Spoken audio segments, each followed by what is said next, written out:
Board of Adjustment. Gonna do a little adjusting. Been all over. I was in Lake Charles, here. Today? Been everywhere. Spent a lot of time on the road today. Got my face. Where's the Snickers? And now there's a I remember my back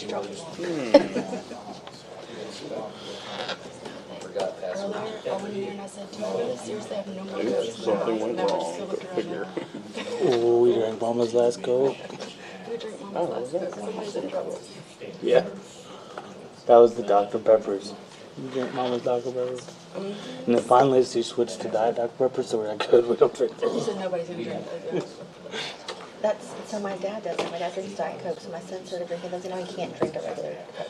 He was so mad at school. He said, "We got some Cokes at school, but I didn't drink it because it was regular and it's too sweet for him." So like, you're like a little old man drinking Diet Coke.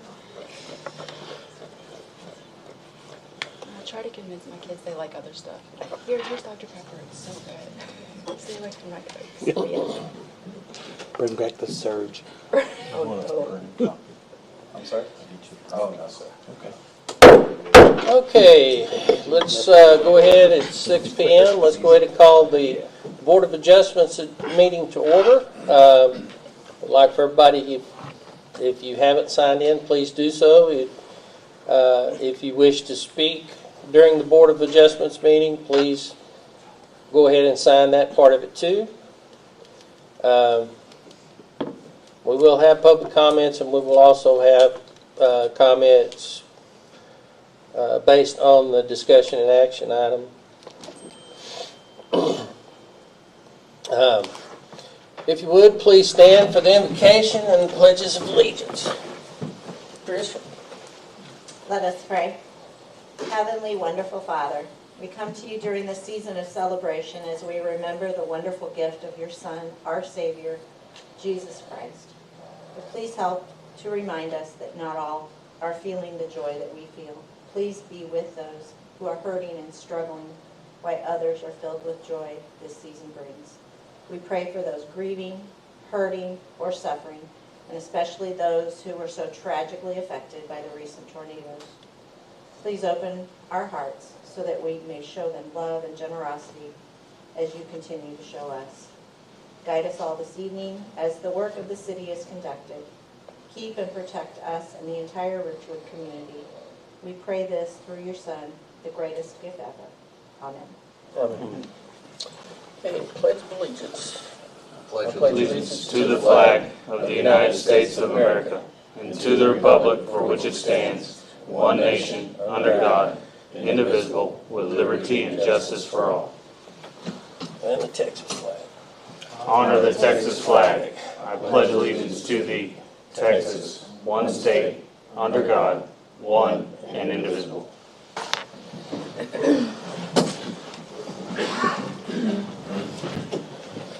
Okay. Let the record reflect that all council members, with the exception of Council Member Mike Johnson, are in attendance tonight. Do we have any public comments outside the agenda item?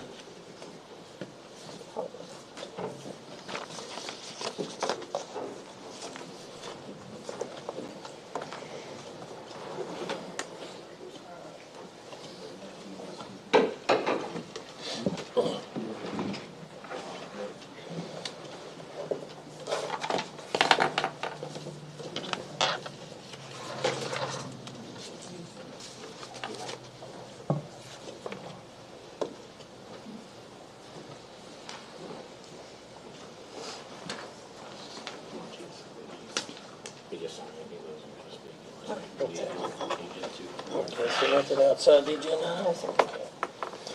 All right. Item 6. Consent agenda. Approval of minutes from called meeting held September 21st, 2021. Make a motion to approve consent agenda. Second. Okay, I have a motion made by Councilmember Brown, seconded by Councilmember Yarborough.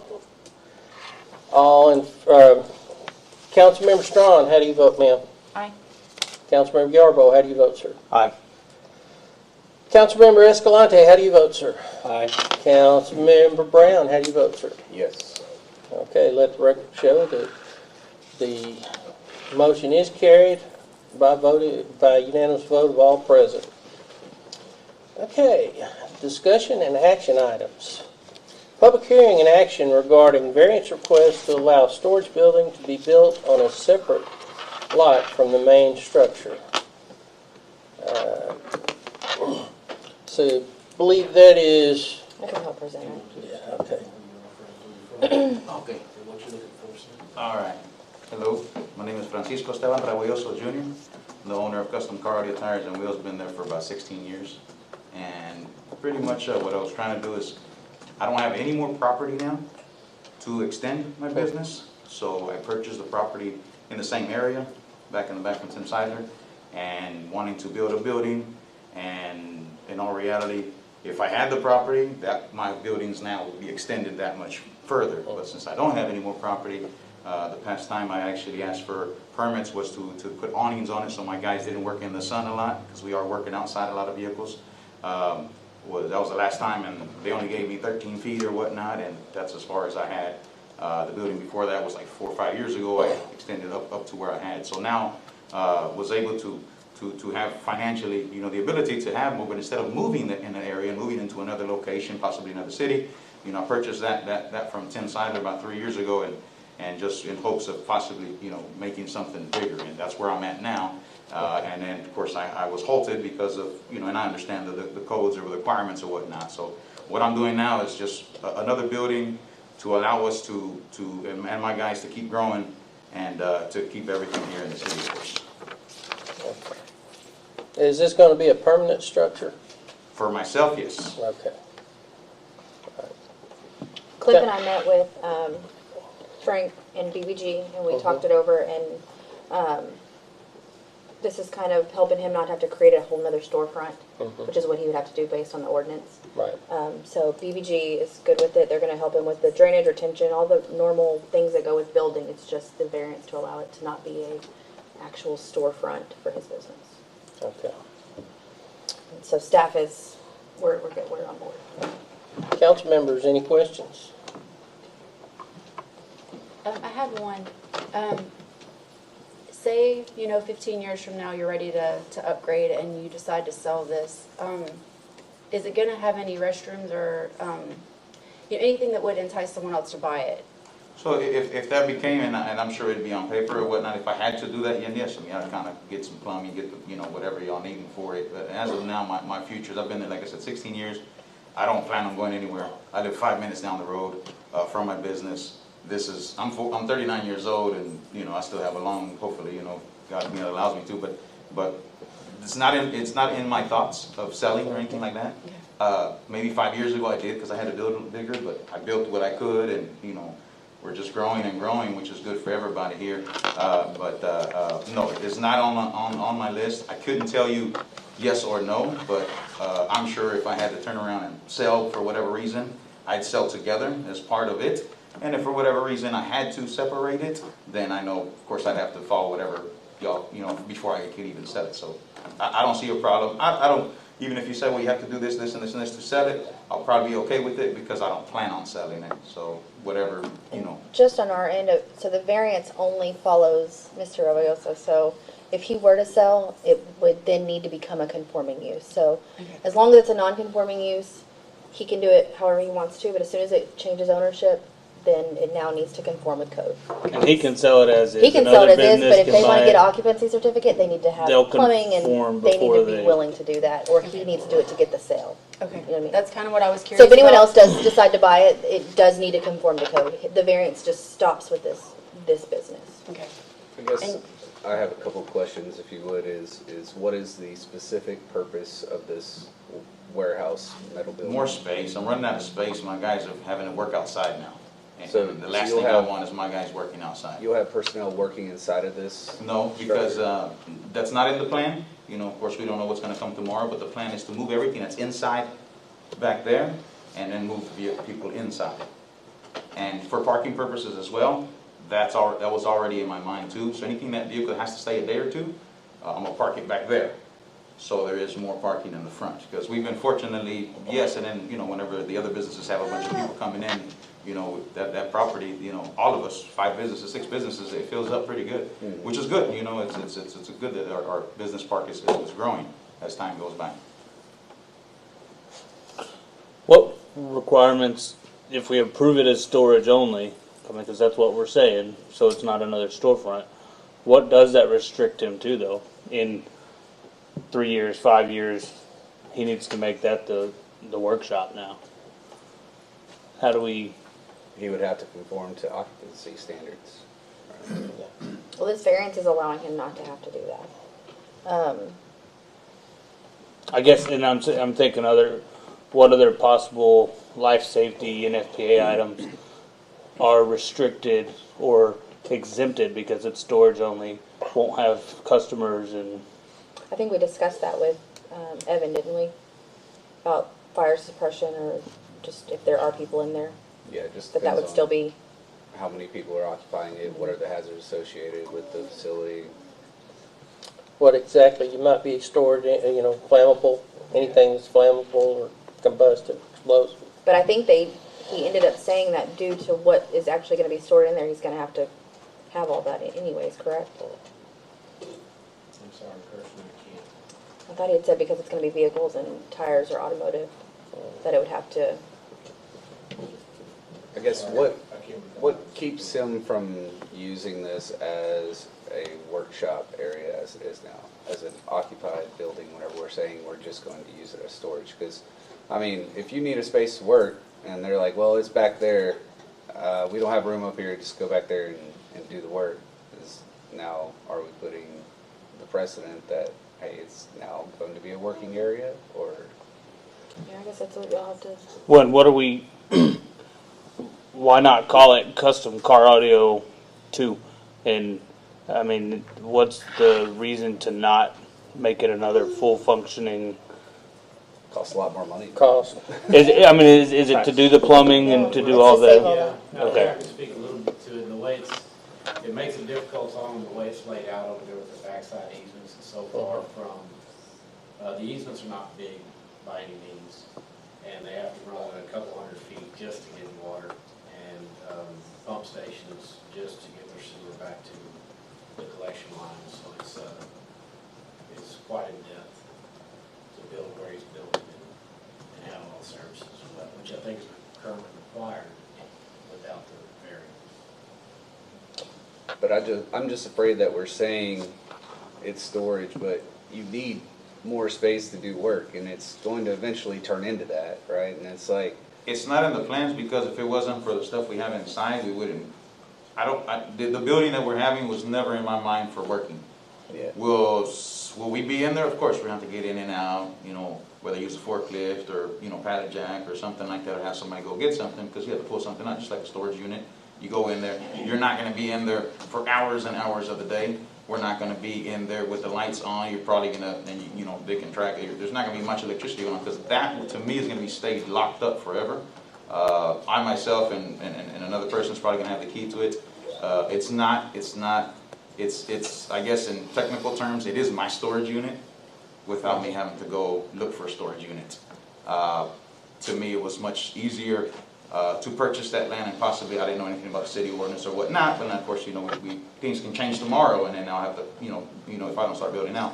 But I didn't think anything ahead of it, and maybe this is the reason probably why, you know, Tim never sold it, you know. Of course, he didn't mention it to me either, and I'm supposed to find out, of course, but it is what it is, right? Yeah. So this is where I'm at. So as far as the concerns that you have, I don't plan on, we're not gonna build it, and you're not gonna start seeing me having a bunch of vehicles out there working, no. You're gonna start seeing me moving everything to the back. I'm trying to make more space, more area, more work area where we're at now, because my goal, my goal is to have where we're at now to be it, you know. We average, you know, subcontractors anywhere from 6 to 8 people, and we have sections for about 6 to 8 right now. I do not plan on growing. Maybe 10 years ago I wanted to, just because, you know, we're doing okay. But, you know, more people means more problems, more keeping up with. So right now, where we're at, or less people is what we're gonna plan on doing. But what I do for a living, it requires, one item requires this space. Yeah. And you know, wheels, suspension, you know, parts, it requires this much space. I wish I didn't, no, I don't wish actually, because I love what I do, but I just wish it wasn't that big that I sold, so I didn't have to keep up with this. All this investment, $250,000, $400,000 that I'm spending back there, I'm doing it just because I need to store my product, you know, or I order things day by day. But, you know, obviously it costs me less money for me to buy 20 instead of buying one at a time, just to simply compete, you know, online stuff, which, you know, we're getting off topic now, but to try to kind of, to let you know what my plan is for that is that, you know, I'm not trying to go around, to get to what I want. It's not going to be a job. Do you want me to put a sign up that says Custom Car Auto? By all means, I'll do so. Whatever it takes for me to allow us to keep growing, because right now and I've told my guys, they always ask me, you know, and I say, look, I don't want y'all working outside. I don't want y'all working on the floor. I don't want y'all, working with tools that aren't even for it. Anything y'all need, let me know. Just get it. And I'm not the one doing the work, you know. But I think about the guys, because when you have somebody working under you or for you or whatever, the more comfortable they are working, the better you're going to be off with the job in the long run. Yeah. You know, you're not on the floor. I hate my guys being on the floor. And now that, you know, when it gets cold, it hasn't gotten cold, which is beautiful for us. I just had that conversation with my guys right now. I said, but if it does get cold, I guess it is what it is. I guess we're going to have to be outside, you know. You hit on two things that I guess are a little concerning for me with as much traffic as y'all have in that area is if you do have a warehouse back there, you're going to have forklift truck traffic going back and forth. So back and forth of possibly of what you're thinking, like in a warehouse? No. Again, it's only, so my product comes in and it's going to stay back there until we need it. So are you going to have deliveries back to that warehouse, or is your delivery still going? The deliveries are still going to be in there because we have to check it all in, and then we'll worry about, you know, moving it to the back. Yeah, because y'all have 18-wheelers that come and drop it off there. Yeah, because our products come in on pallets. Matt, based on the verbiage in the request, or shows here, public action, hearing and action regarding variance request to allow a storage building to be built on separate lot from the main structure. That pretty much tells you that if we vote on it based on that verbiage, then that's what it is. Just right now, my opinion is if it's a storage building, any other use would put it in jeopardy to be revoked. Correct. Or come back here for it being outside of what was approved. Right. So a storage building, in my opinion, is what the variance is for, and that would be it. Okay. Yeah, it's kind of what I was thinking, but I just wanted to make sure that that was my interpretation of it was right along the line, that same lines. Any other questions? Yeah, Frank, I know, kind of talking about storage, what impact has all this supply shortage have on your business? Are you seeing delays in products coming in that you're ordering, or? A little bit, not to the point to keep us from actually, the past month or two is when we really felt it. When this COVID stuff started last year in March, we didn't feel anything. I have many suppliers all over the country, out of the United States, but it hasn't really, to the point to where, oh, I need help, because I mean, people were saying, oh, you can get help from so-and-so, and you know, you need it for, I didn't really, as far as shortages, you know, there's always different options. If it's not one item they want, I can, sub it with something else. But I mean, it's really not. But having the ability and option to buy in bulk to minimize your cost during this times of supply shortages that we have nationwide is a benefit for your business and a benefit for the city for more tax revenue and growth. So now that you said that, I didn't want to mention that, because I'm not going to hear, oh, it's y'all's benefit. But it is to our benefit. It's all of us. Because anything I sell comes back to y'all. Yep. You know, city takes state tax, city and taxes. And I don't know other businesses out there. I'm not saying I'm the only one, but we do move a lot. Our average tickets are $2,000 to $6,000. You know, because our line of work is expensive. Not expensive, just costs more. Yep. You know, so yeah, and why I probably haven't had many issues of shortages is because I do buy in bulk. And that's a problem I have. Now we're talking personal now. I don't like buying one at a time. I'm gonna sell it. I tell my guys, and it may be funny to some people. I said, my product is like buying toilet paper. I don't know why why am I gonna buy a pack of four pack of toilet paper when we're always gonna need it? So give me the biggest package you've got, and I'm gonna buy it. You know, if you come out with 100 roll or 150 roll, I'm gonna buy the 150 roll, even if I'm saving $10. So only saving 10, yeah, but you're gonna need it. so yes, and that's probably the reason why I'm needing more space. Paper went. With them? I said, that's where all the toilet paper went. Oh yeah, whenever we were shortage. I didn't have a problem because I did buy a lot. but yeah, you know, that's the problem I have. Yes, I like saving. Yeah. You know, I don't pinch pennies, but I do like saving, and I know you have to buy. You have to buy more to save more, and to, you know, unfortunately in my line of work, everything's just this big, and that's where I'm at. So that's why I'm needing to do this. I try to not get to this point. In January I messed up, and the cost of metal costed me now $80,000 just on the building now. In January that metal building costed me $65,000. Today it's costing me $160,000. You know, and then, you know, I haven't even looked into what the cost difference is on foundation. But I'm glad I didn't get a quote in January, because I'd be feeling even worse now. But it is what it is, you know, and the way I kind of brush it off is like, well, everybody's having to pay for it, so I'm not the only one, so I guess I don't feel that bad. But I didn't do it in January, and we've been talking about this probably since last year, because I kind of needed it, and then I pulled it off without needing it, and now I kind of basically messed myself up for not doing it then. But it is what it is, but yes, we're trying to do it for growth. So yes, it does benefit, because you know, I'm buying more product, selling more product, and it's going to benefit the city. Thank you, sir. Appreciate you. No, thank you. Any further questions? Okay, thanks, sir. Okay, council members, do we have a motion? I'll make a motion to approve a variance request to allow a storage building to be built on a separate lot from the main structure at, let me get the address.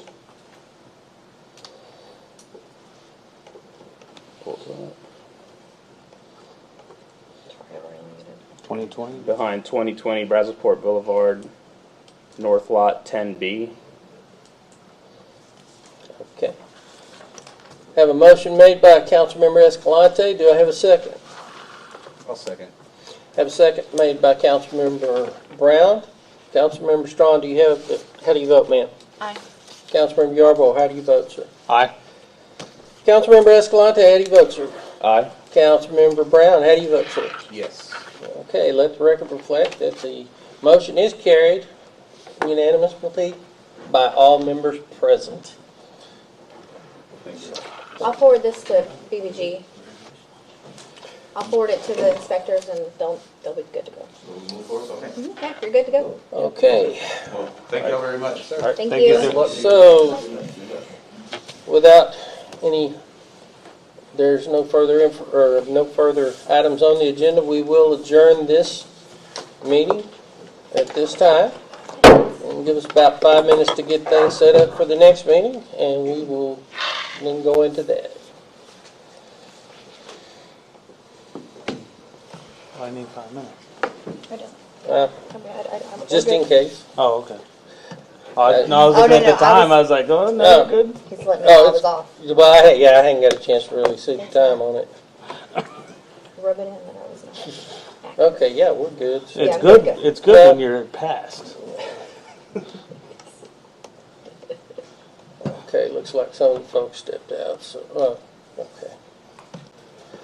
All right. We'll get a couple minutes and then we'll go.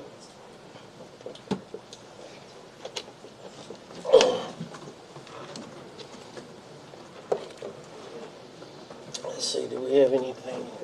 Oh, I need that sheet. Yeah, the Board of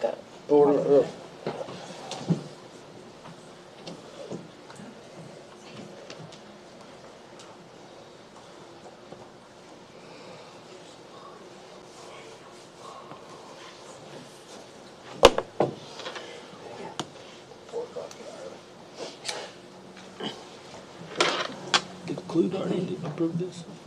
Yeah. Since we own that much of it, Mhm. kind of foolish to be the odd man out. For the road. Let's see this. I mean, we could be stubborn I was or hard-headed. particular to college, but I Yeah. live off of it, so now it's like, what is that?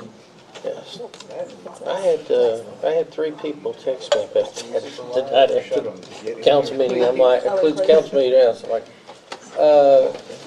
I guess they did. I don't know. But haven't y'all? No. So we haven't had a meeting yet. Well, yes, it's everybody's. 45 years, 24 hours. He owns, oh, Martin. He owns the one right next to it.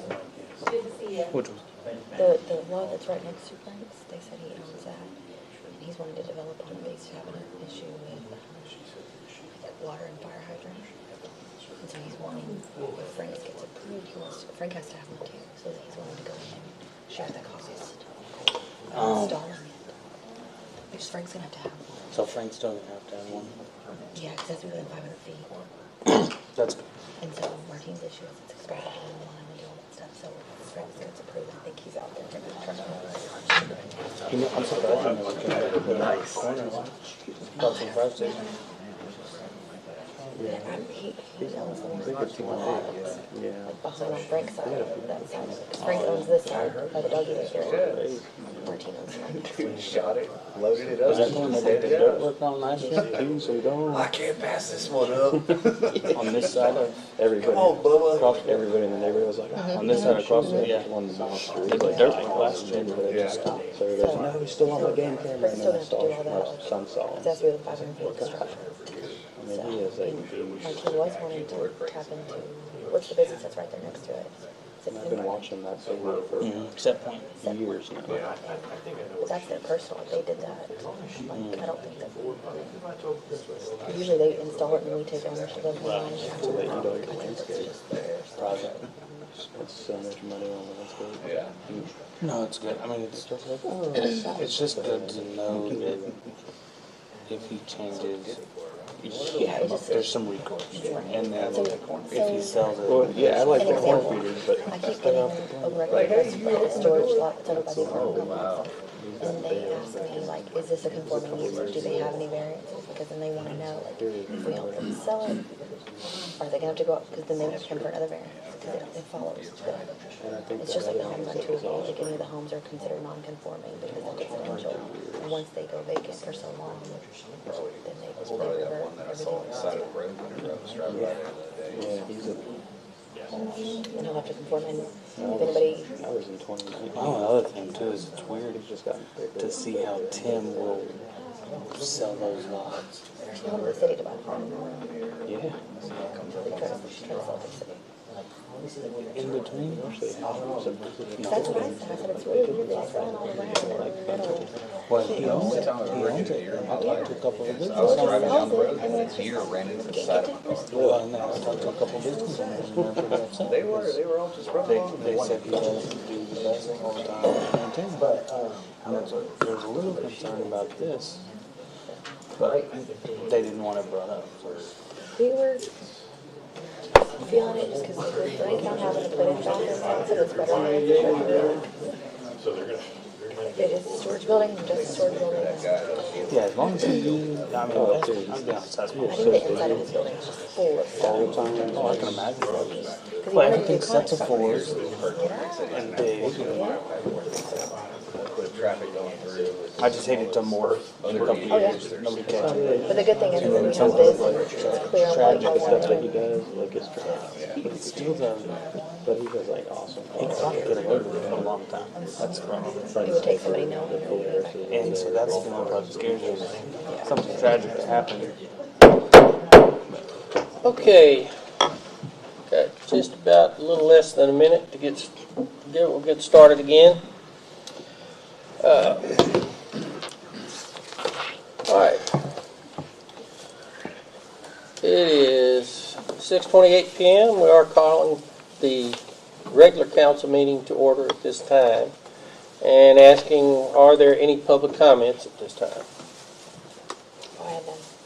Okay, none on the sheet, None so on the we will move on. First is item number 4, Employee Service Award. These are some of the fun things and the nice things that you get to do as mayor. Get to sign some documentation for good people and good folks. Marcus Moreno, Public Works, has been with us for 5 years, and he gets his 5-year service pin and certificate. I think he's not here tonight, but He's not here tonight, Marcus, so, but 5 children. okay. Yeah. Are you going to speak for him? Yeah, just say a few words. Mark has been here for 5 years. He is our general fund employee, started in water and wastewater. He's responsible for a lot. Guy keeps up with about 50 acres worth of mowing single-handedly every week. He is also our resident electrician. Anything under 120 volt with his certification he can work on. He's a good guy. We're happy to have him. Excellent. Well, please pass on to him that we appreciate all the work he does for us as well. Will do. Okay. Okay. Item number 5, proclamation. That's another nice part of this job that I get to do, and I think this is a great one because it has to deal with one of our citizens who's also a trooper for the Department of Public Safety. That left here, left his home, went and responded to assist in another city outside our county, as a matter of fact, but to assist in a 8-hour standoff assisting Burleson County. And in the commission of his assistance, assisting Burleson County, he was wounded in action. That says a lot for the personality of the person. Someone that goes out there, number one, he's assigned to Brazoria County. But as law enforcement, any law enforcement officer in this room knows that your credentials, your license says state of Texas. So that's where you go if you're sent. And you're a law enforcement officer anywhere in the state of Texas. But he is a 16-year veteran of the Texas Department of Public Safety, stationed here in Lake Jackson. He's also the assistant team leader to the Region 2 Special Response Team. And he's a Richwood resident, and he is active in our community. I'm very proud to have him in our city. And so please give me a few minutes to read all of this off, and then I would like to call him up and present him with this proclamation.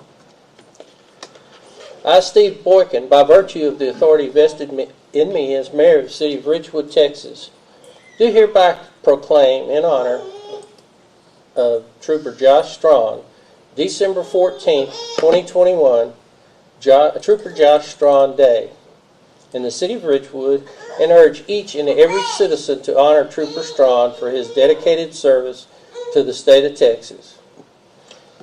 Whereas Trooper Strawn is a 16-year veteran of the Texas Department of Public Safety, stationed in Lake Jackson, assistant team leader to the Region 2 Special Response Team, and a Richwood resident who is active in our community.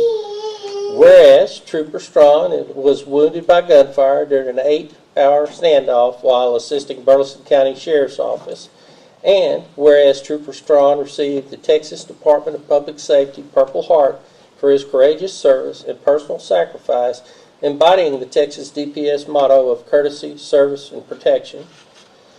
Whereas it is the privilege of the city of Richwood to honor Trooper Strawn, and now, therefore, we, the mayor and the city council of the city of Richwood, do hereby proclaim December 14th, 2021 as Trooper Josh Strawn Day in the city of Richwood, Texas.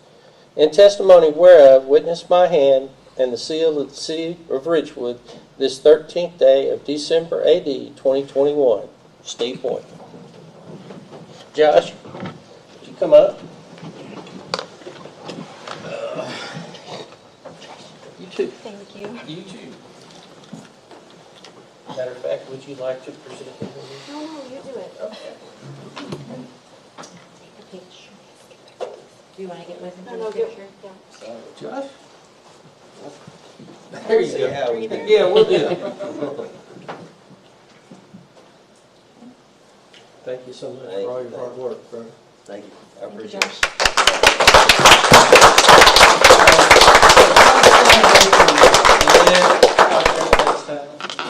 Try to stay away from the lead next time. You were supposed to come up here and get a picture. Which is fine.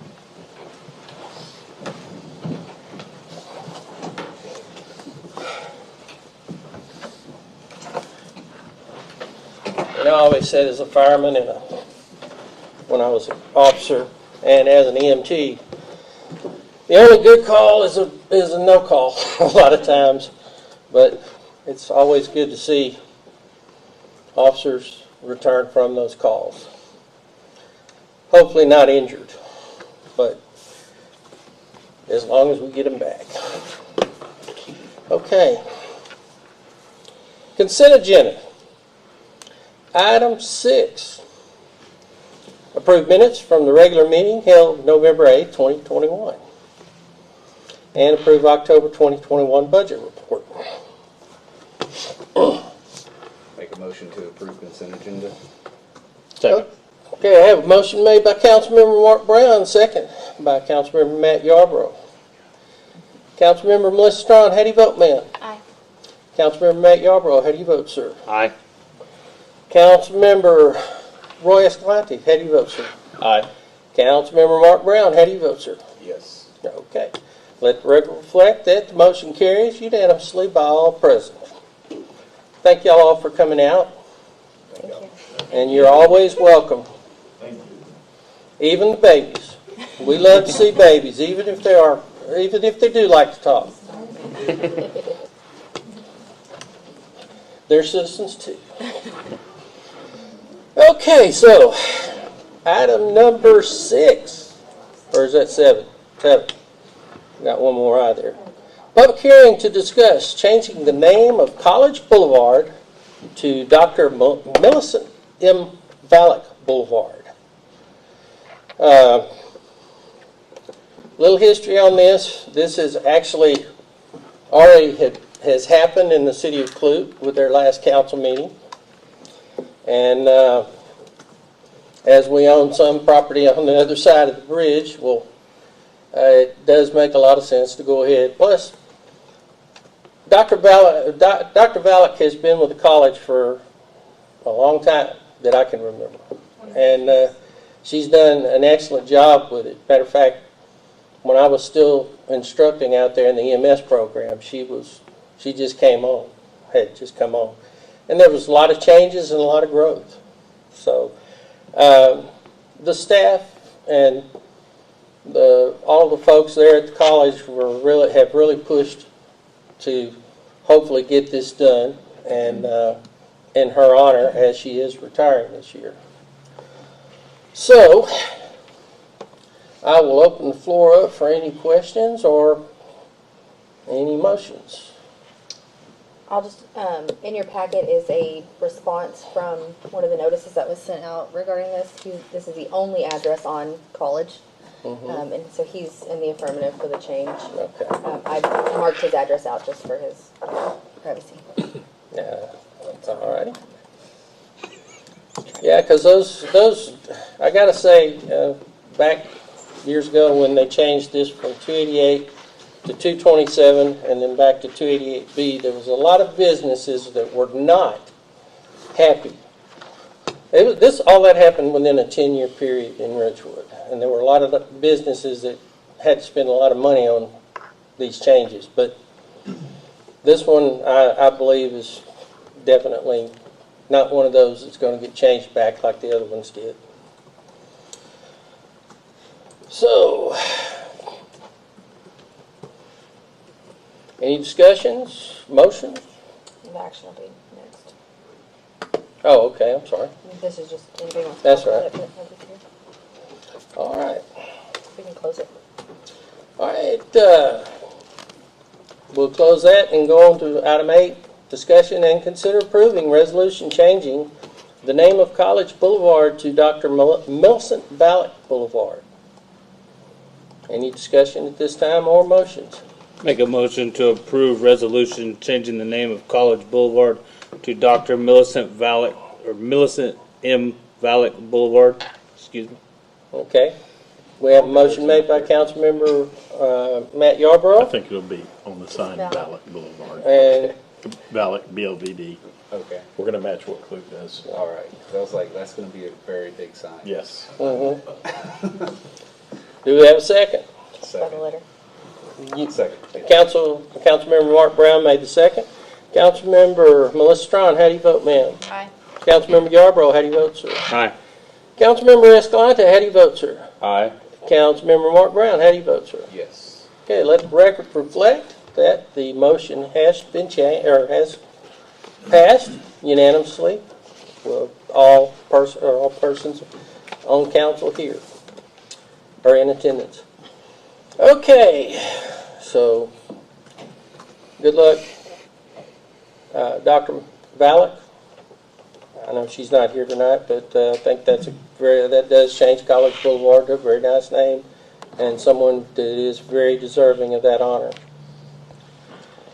Discuss and consider approving Matula construction change order number 2 in the amount of $10,103.80. I guess that would be Clifton. Yeah, I'll start this, Rob. We had a change order come up due to some unseen circumstances, having to do with the intersection of Richwood Drive and Moore Street. One had to do with some drainage pipe and difference of sizes, and also the grade. And the other had to do with getting the proper subgrade underneath the concrete. Jared's here to kind of help me explain it in detail. If you will start with the drainage, and I'll come walk up the street, walk up both. Mr. Mayor and Council, there's a couple of exhibits. Yeah, we have. Oh, yes, I'm good. I'm good. I didn't want to open it too soon.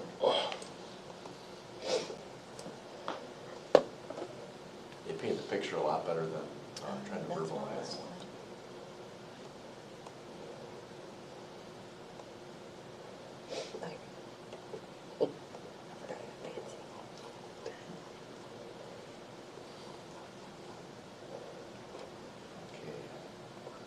So at the point that this was discovered, the pipe in green had already been placed, and that was a new pipe. It was already in place.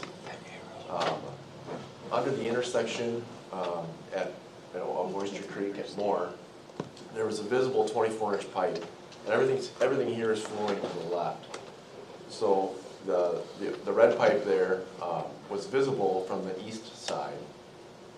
And at some point, it was discovered that it changes to an 18-inch pipe, and then back again to a 24-inch pipe. So there was a little bit of a bottleneck there, which probably was the cause of the water not getting out of there very quickly. In addition, if you could scroll down just a little bit, it was also discovered that that section of pipe was actually back pitched, so it was flowing the wrong direction. So what likely happened is the water had to stage up to a certain level before it could get over that hump and then get out. And so once this was discovered, we were tasked with coming up with the solution.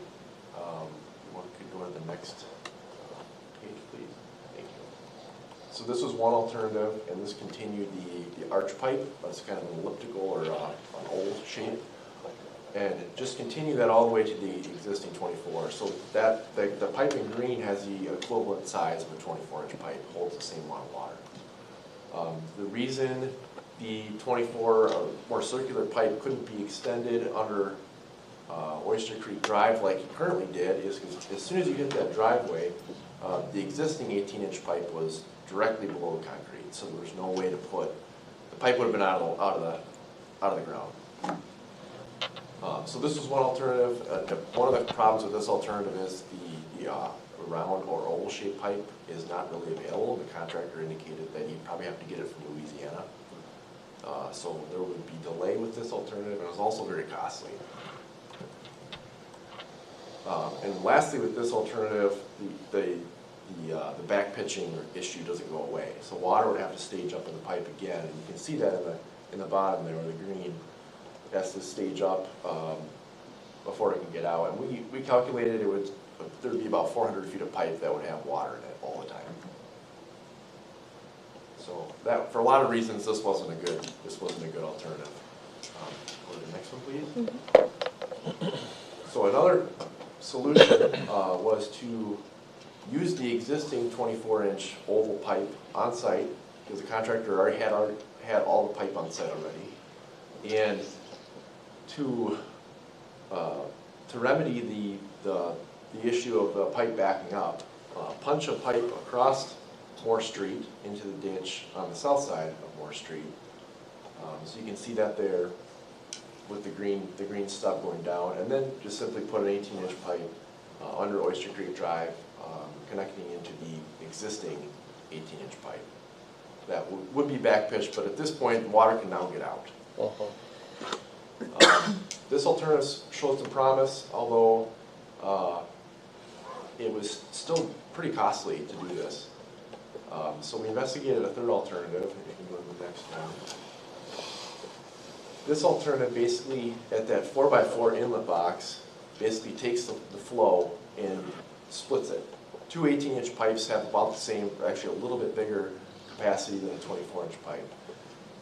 The big downside of this alternative is the existing, or the elliptical pipe that the contractor had brought on site had to be set back. So there's a restocking fee in order to do that. That said, even with the restocking fee, this alternative was about half of what alternative 2 was, and is about a quarter of what alternative 1 cost. So, given the circumstance, this is what got constructed at this intersection. And they had the 18-inch pipe readily available, so we were able to get that in. All of this work was done under bid prices, except for the restocking fee. Obviously, that wasn't part of the bid. It's almost like whoever put that 18-inch in might have been thinking of a siphoning effect there, but you know how that goes. That line's not sealed that well. Right. It seems to me like the 18-inch was put in, or was existing when that driveway was put in. Because when they opened it up, the pipe was here and the driveway was right on top of it. And that was a portion that was already constructed prior to Creek Dam. So it was just no way of knowing what it was and how it was pitched. Bernoulli's principle. Yeah. When was that? Do you know? When was Creek Bend or prior? Well, that crossover to Moore, crossing over Oyster Creek Drive. How When long was did that done? I don't know. Yeah. We found some pretty crazy stuff under the street. Okay. That probably was done back in the late 90s, mid to late 90s, I think. Oh, that far ago. Yeah, Okay. it's been a while. So this change order contributed about a quarter of the overall change order amount. I'm assuming that the silted inlet is no longer silted in, or? Correct. And the reason it's silted in is because the water just sat. it just So got it set. just build up and, I see, oh, this used to be a church right here. yeah, eventually it would work its way out. And we felt this option being one of the most inexpensive, but also the most efficient to be able to evacuate that line fully. And the ditch on the other side has plenty of capacity to? Yes, we did look at that. Okay. The ditch on the other side is much deeper. Under all the driveways are a minimum of 30-inch pipes. And I think they get bigger as they go towards the ditch. So, yeah, we definitely looked at that. That was the first I consideration. sure would hate for somebody to start complaining, hey, you're dumping water and now my backyard's filling up.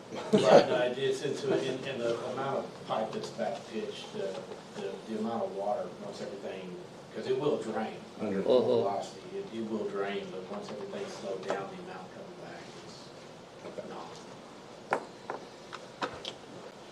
I had a question. If we can go back to the existing 2 slides up, you have your existing one right there. Here. And you talked about, yeah, and if you can go down so we can see The the pitch? slope right there. You said the existing one, the slope of 0.97% was an issue, right? In the Yeah, blue, so how it's the the wrong water, direction. water's now going up, so water Yeah. doesn't naturally go up, right? And I noticed on alternative 1, which is the most effective, most priciest one, it doesn't list out the slope percentage, although it still kind of curves up, not as great, but there's no slope percentage. And then alternative 2 and alternative 3 both have a 0.97% slope. So I understand the water's bottling up, but even with alternative 3, we're still having the same slope and degree of water going uphill. So I'm just trying to see what advantage are we gaining by that when we still have the same upward momentum to conquer. Yeah, the pipe that runs north-south is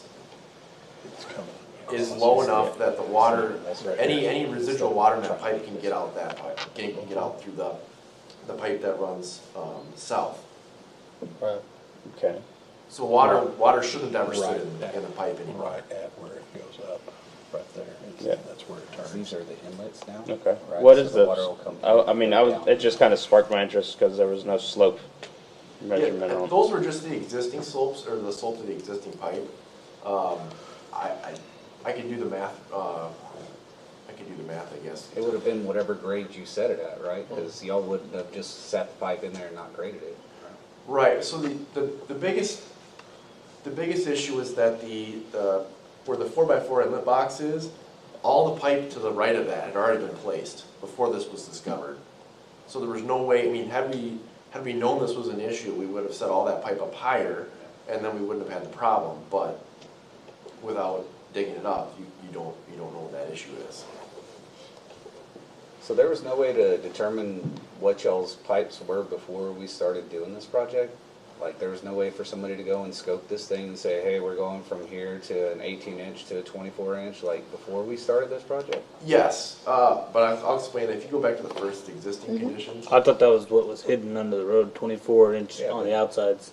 You So, couldn't have scoped it? You where the couldn't have red, set something down? on the right side of that pipe that goes under Oyster Creek Drive, that pipe that was visible there, that's higher than the existing 24-inch RCP inlet box. So, just looking, and we were able to verify both of those. Just looking at that, you should be able to connect point A to point B, straight graded. The two little existing silted in inlets they're like 1 by 2, and they were completely full of debris, and there was no way couldn't even really fit a shovel in there to find out. Yeah, I just didn't know if it was like typical protocol, hey, we're gonna replace these things, I'm gonna scope it, see what I have, and then that way you don't run into this, oh, surprise. Right, we try to do our due diligence in discovering all this stuff. It's not intuitive at all to see a 24-inch pipe, go downstream and still see a 24-inch pipe, and Think there's some- some 18 think in the there's middle something there. in the middle? Mhm. Yeah, no, that's fair. I was just wondering if y'all had some sort of scoping protocol that you go and you. We do, yeah, we pop the manholes that we can, and then, shoot the inward elevation of whatever pipe is there, and then just look at what size the pipes are. There's 1 or 2 stubs of 24-inch pipe that go to the right of that existing 24-inch RCP. So if you look in there, you see 24-inch pipe coming in and out. So there's really nothing to indicate that somebody scabbed an 18-inch in the middle.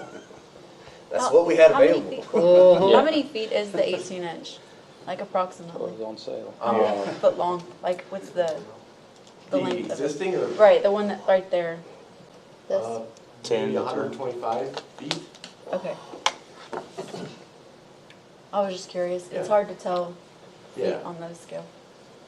I think that was, I know who the homeowner was back then, and I'm trying to think about when they did that, and I remember something being said about that, but I couldn't remember exactly what it was, but I remember who the homeowner was, and I think I might have someone that might know why they did that.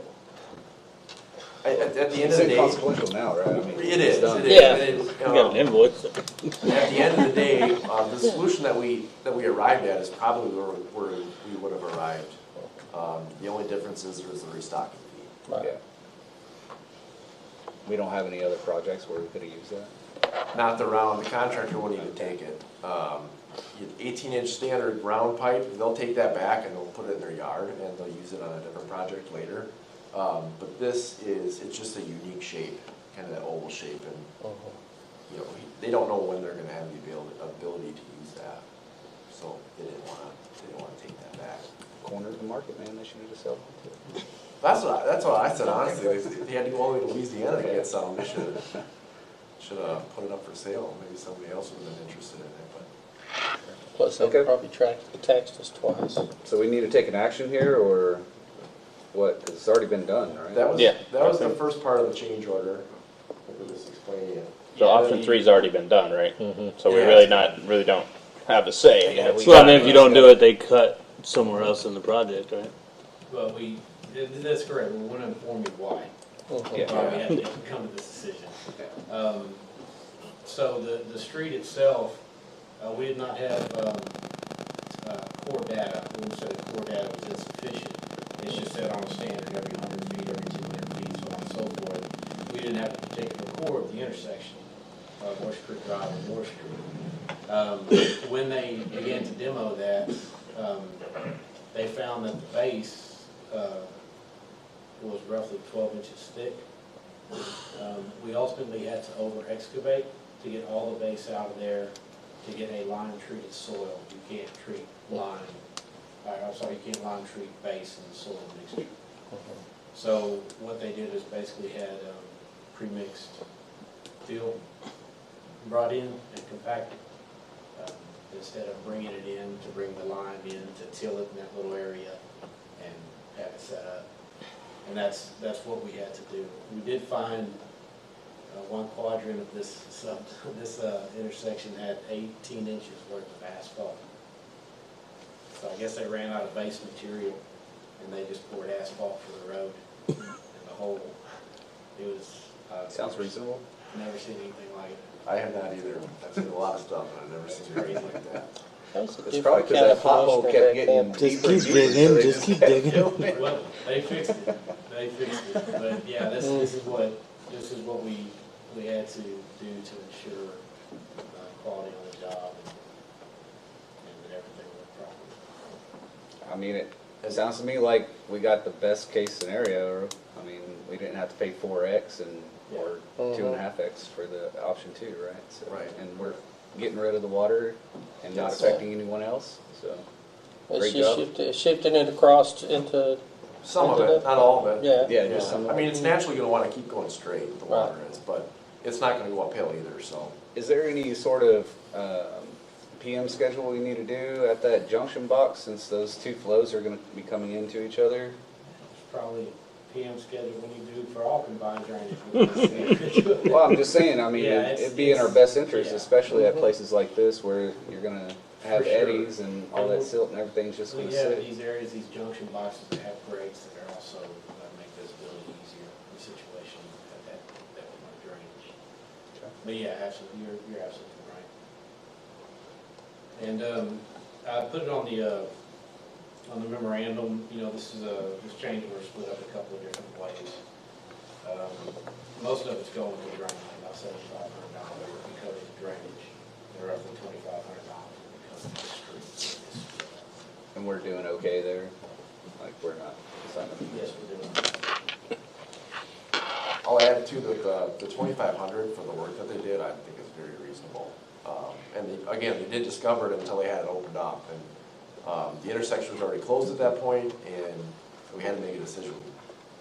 Otherwise, that intersection was sit closed for a longer period of time. Makes sense. That's why you're in this job. Council already put y'all on a longer hold time on that intersection too, so. Right, right. You didn't want to extend it. They actually finished it, I think, in 14 days? Yeah, they did. It was faster than what we anticipated. Yeah. Yeah. About a week. With the issue that they ran into here. That's So great. it was good. Cliff, you need to take them out for a beer. Hopefully the phone didn't You ring need too to much take them here. out for beers, since they did it so well. Too late for that.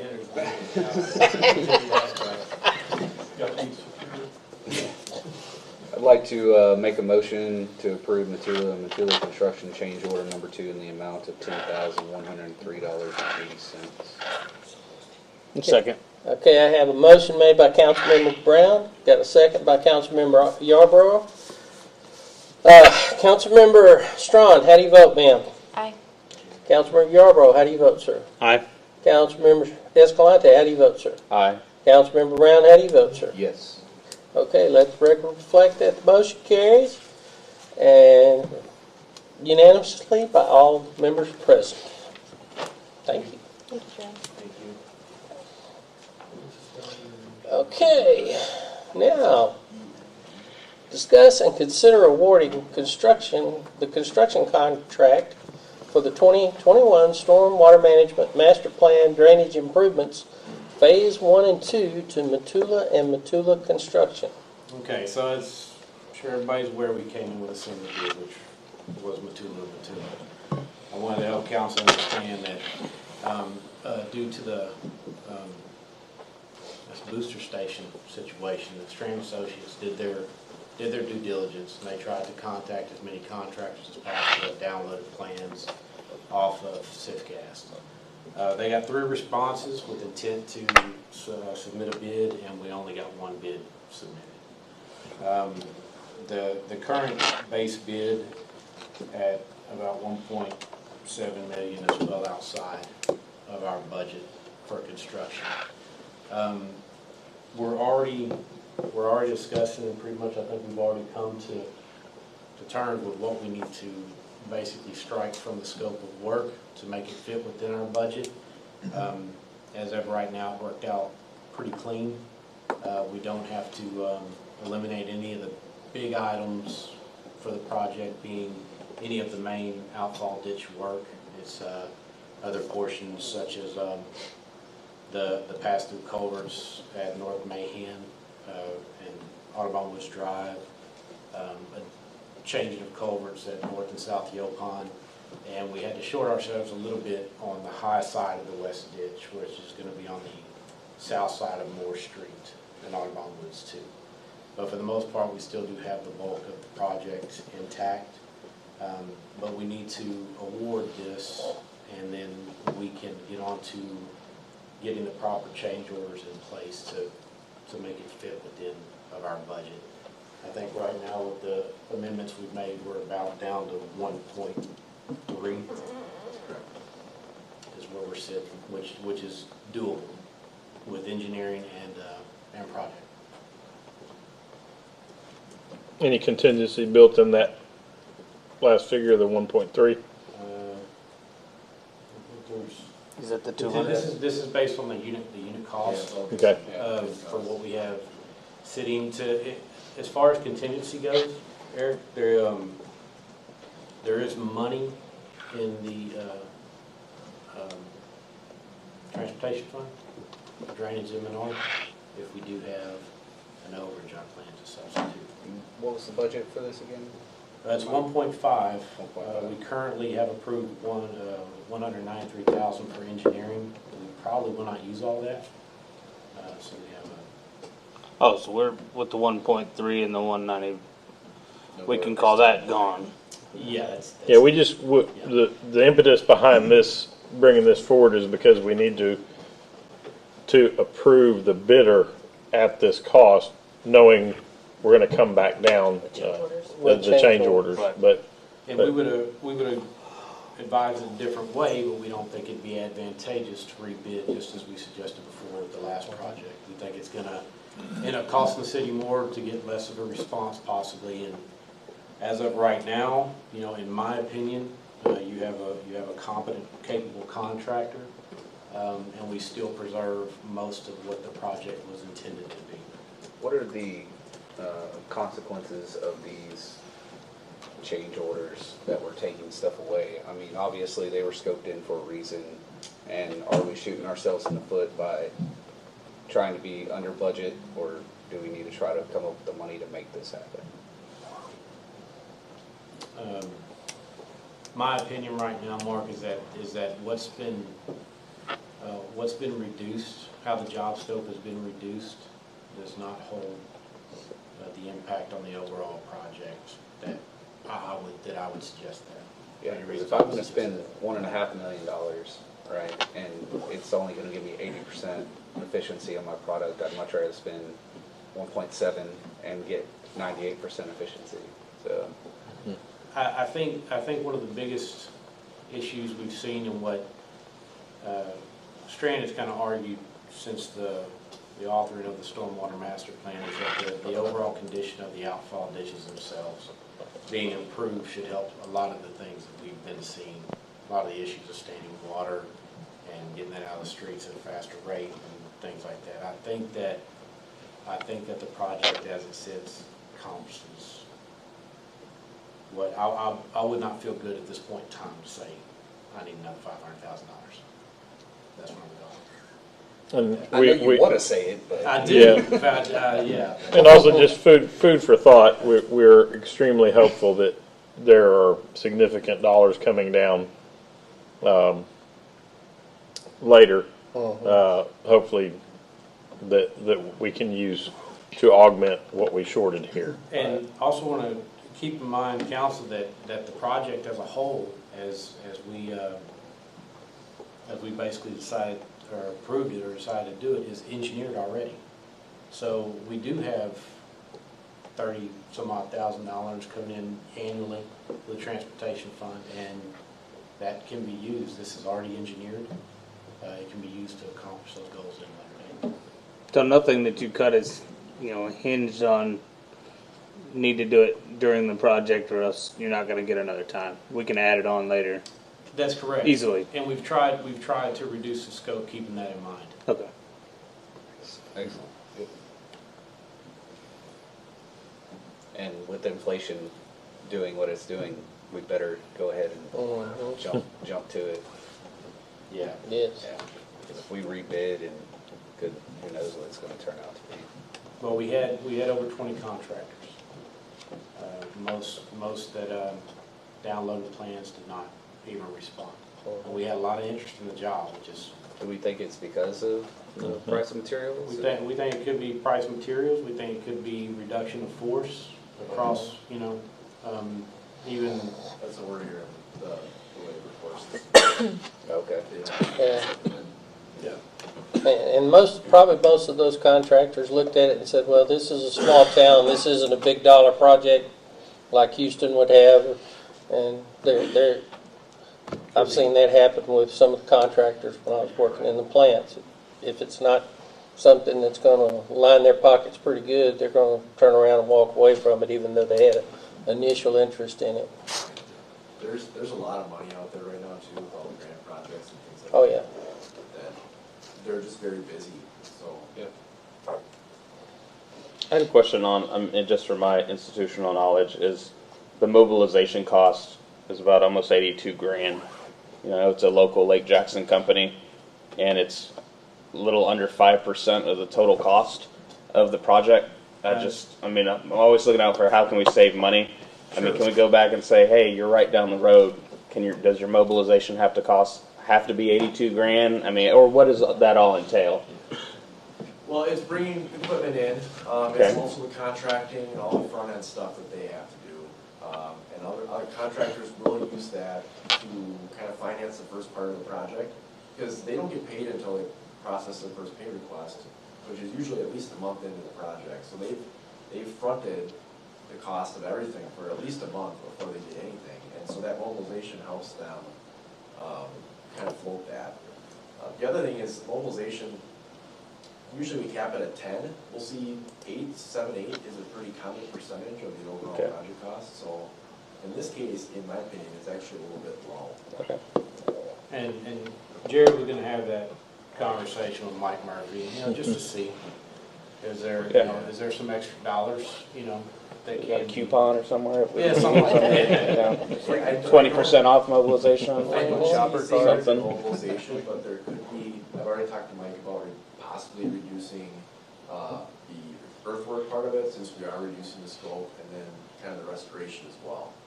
those were just lump sum items that could maybe potentially reduce the cost of those. At the same time, we don't want to push too hard on any percent. Yeah. Give us, I think that's reasonable. I mean, it's a good catch on that. I mean, we could say we just spent the debris cleanup, something that wasn't budgeted, so anything that we can save would definitely help.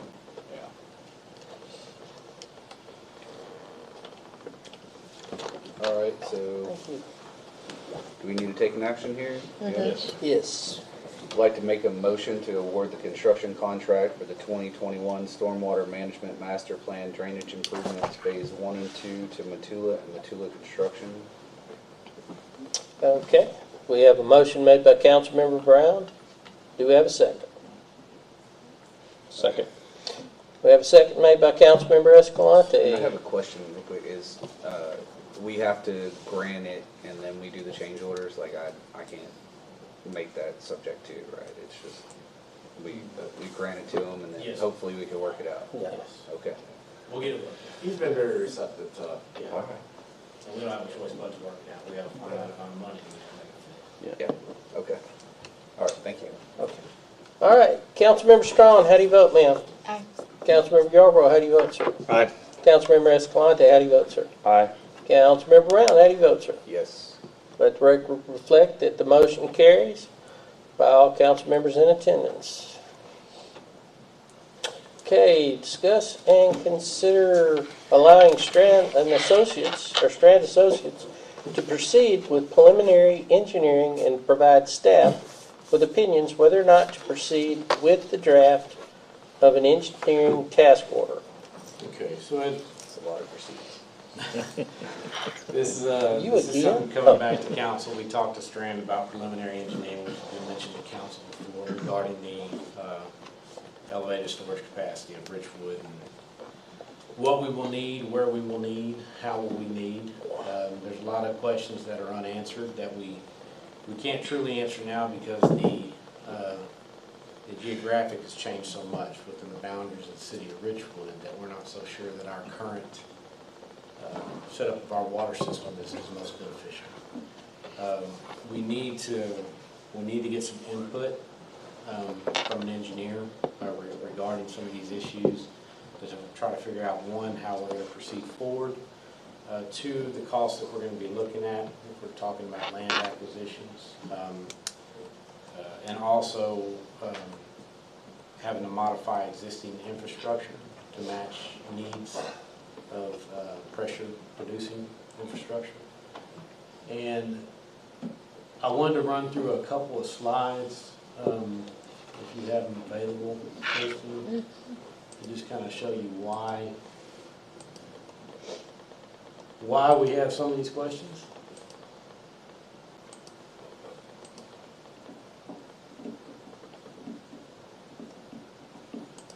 Where that was in my folders. Okay, so this is, you can scroll on up, Kirsten.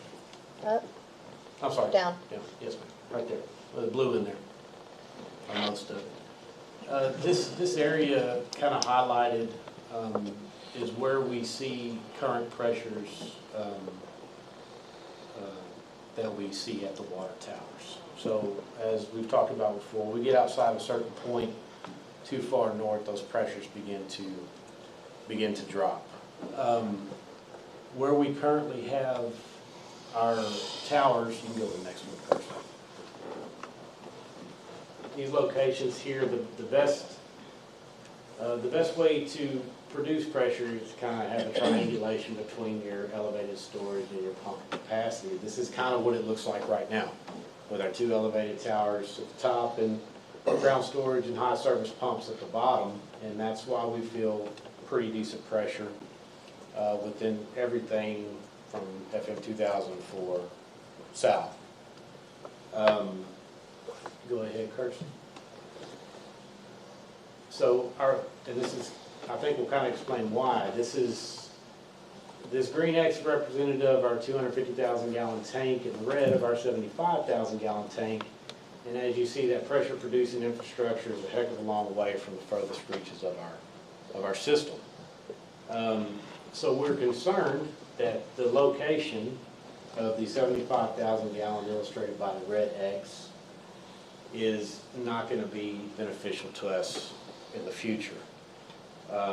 This is just a guess as of right now, but it's one of the unanswered questions we have. At the shaded area in orange, we're concerned that if we have to relocate towers, we're looking at something in that area. And if we do, we start getting into land acquisition and things of that sort. And then your triangulation would look more like this, which is a little bit more representative of the shape of the existing lines of Richwood, and could possibly produce pressures to the further, better pressures to the further reaches of the system. I think you can go. We ever figure out anything about that 8-inch line that was running up to the RV site? That was dropping pressures to the Oakwood Shores area? That's a 4-inch. Oh, I thought that was 8. No, it's 4-inch to the 4-inch. RVs. Yeah. I don't think that I think that's more the apartments. I think it was more the demand of the growth within 2 years that really did most of that. That's a pretty long run that you got to. Yeah, it's a long run, but it's very low demand. That they see probably some force pressures in the system too out there. But of course, in RV, you only need 35, 40. It's kind of what they recommend anyway. So essentially, as far as capacities, we haven't really answered that question either. We don't really know exactly what we need for future growth, what the best recommendation to council would be. We know we need additional elevated storage. We don't know how much. But if we are looking at increased static pressures, we're looking to building towers to a higher elevation. And in doing that, we would have to modify one existing tower. The one thing about Richwood is we can't exist with one tower. Our pressure plane exists from elevated storage towers. So to have one service, while one's being taken out of service for maintenance, you always got to be producing pressure. So it will require two. That being said, a modification of the existing tower is possible, but will also be increased capacity. It might, it will dictate how big we actually need to build the other one. And instead of 500,000, it might be more like 325,000 gallon at a lesser cost. So this is also some of the things that we need answered. One, the modified 250,000 gallon tower, additional gallons of capacity. What is that going to be? And what will we need to build to meet our needs for 20 years in the future? So with the, with the North Water Plant over there, are we not going to see a change in pressures? We are, but you know, your ground storage and high service pumping capacities, because it's really the high service pumping capacity is what we needed. But whenever you have pressure pushing up against other pressure, so you're going to have a 30 foot tall tank, essentially 12 psi pushing up against what's already out there.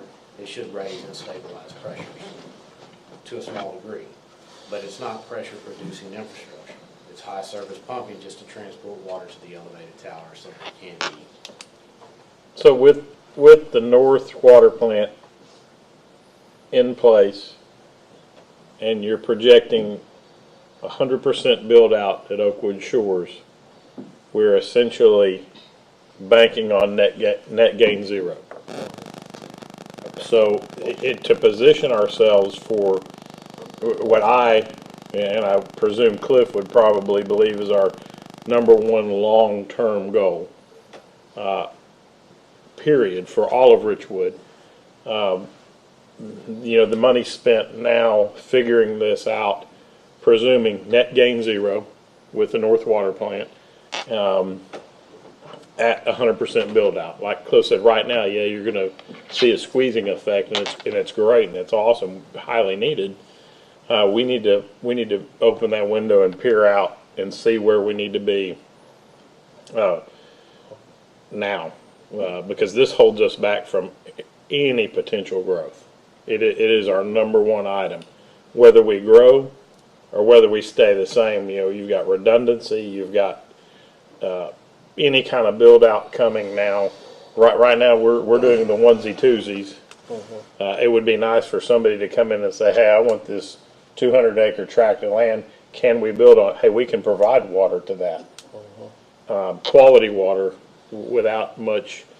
And I think the most important thing is understanding right now this can come out of the impact fee, so that there's not a hit to the general fund. There's not these monies. That's what they're for.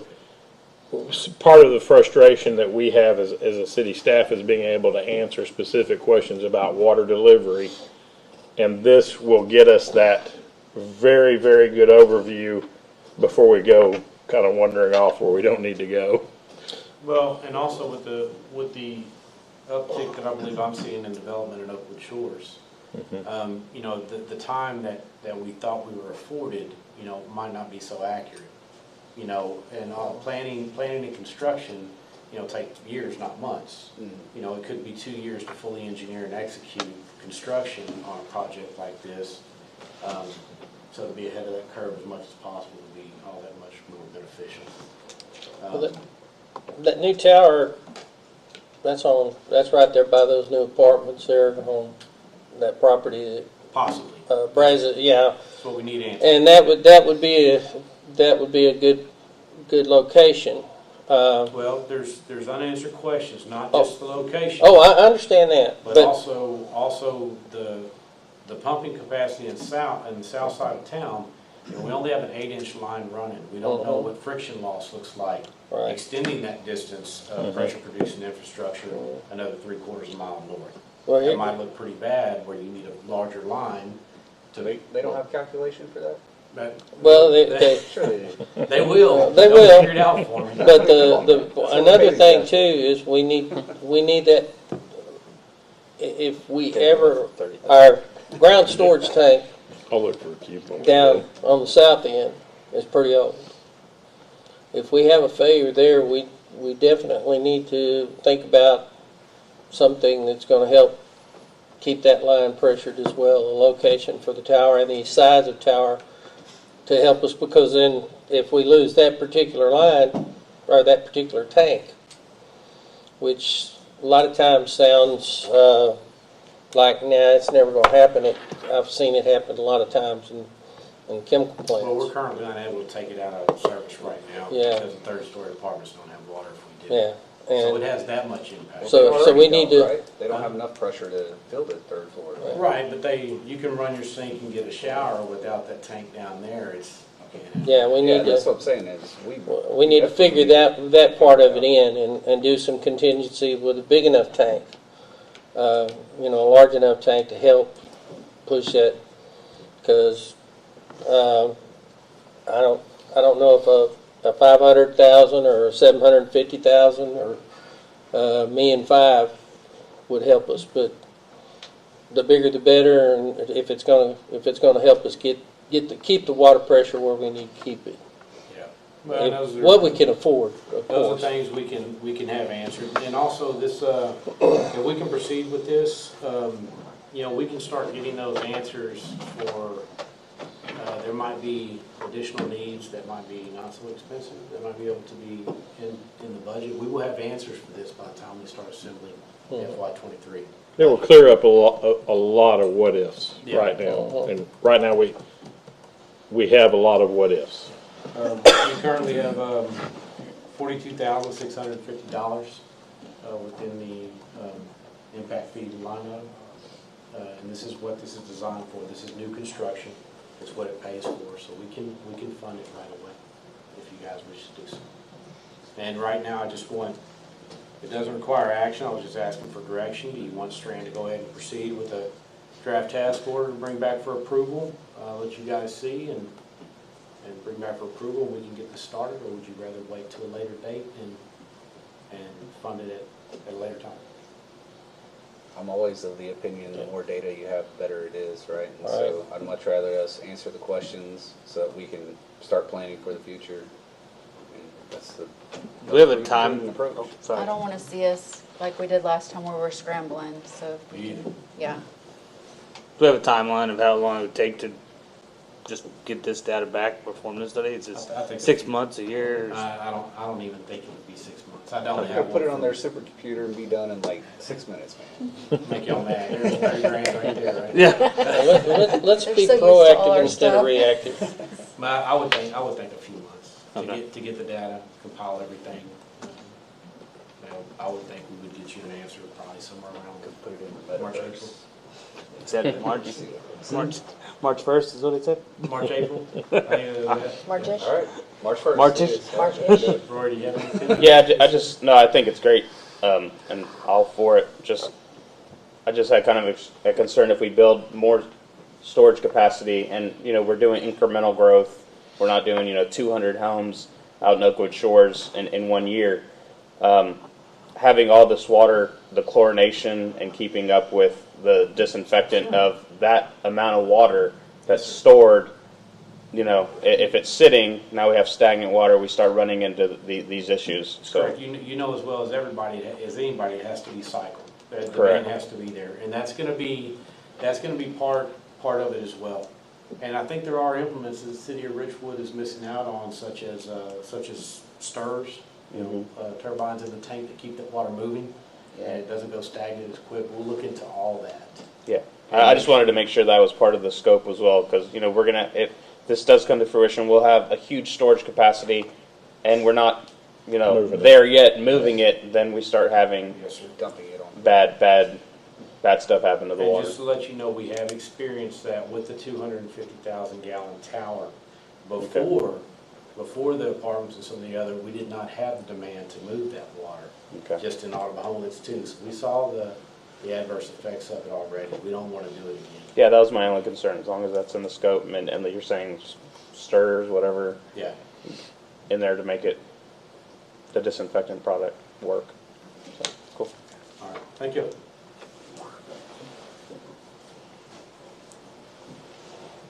Okay. Let me get back up here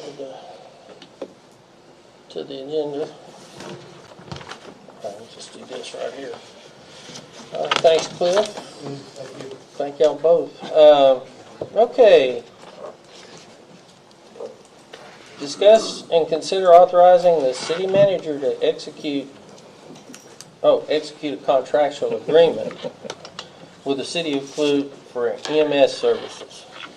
Mayor, Council, time has come to renew our EMS contract.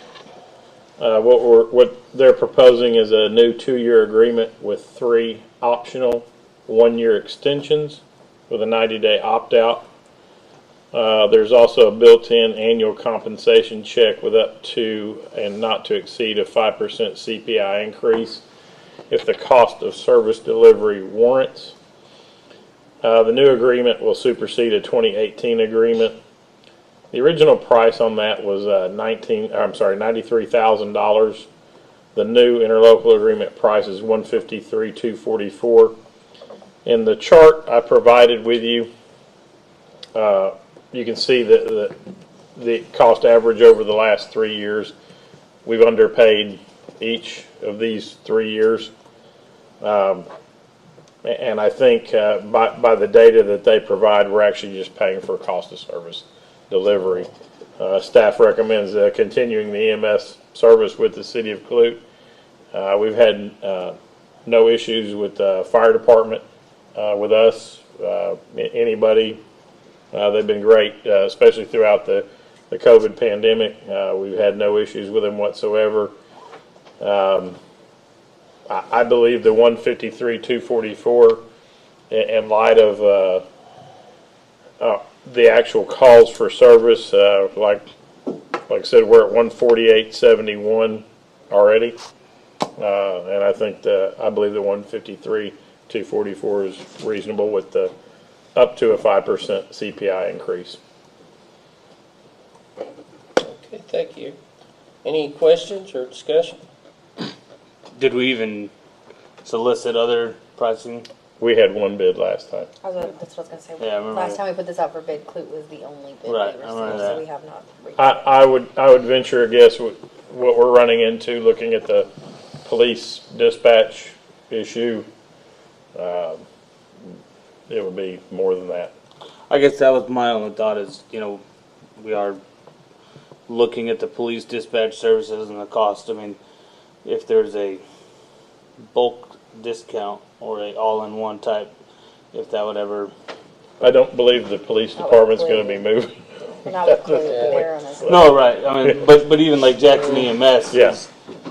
I understand they're probably likely a more expensive service. Yeah. But how much more expensive, and are there other benefits being all dispatched out of the same dispatch office?